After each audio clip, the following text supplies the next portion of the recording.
pong Dolomite Beach hearing ng public accounts, hopefully within November, magsimula na po kami. So, pagbalik, magpapadala na po kami ng mga imbitasyon. Very important po yung Dolomite project hearing po na ito. Kasi syempre, it's not just a question of overpricing, which is basically the question that we have today, no, on corruption in all infrastructure projects. But secondly, it's also a question of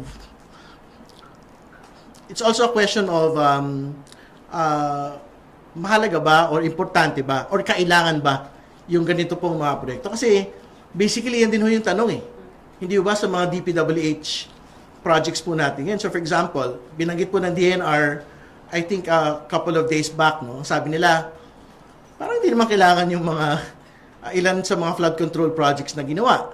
Kasi yung mga, for example, yung pong mga DK, wala naman daw pong mga komunidad doon. Di ba? Kumbaga, nasa gitna daw po ng kawalan yung pong mga flood control projects. So, it wasn't just a question of overpricing.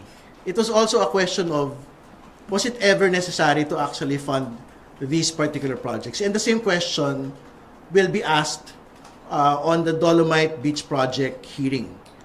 Was the Dolomite Beach project actually necessary, particularly because it was never part of the NEDA master plan for Manila Bay rehabilitation?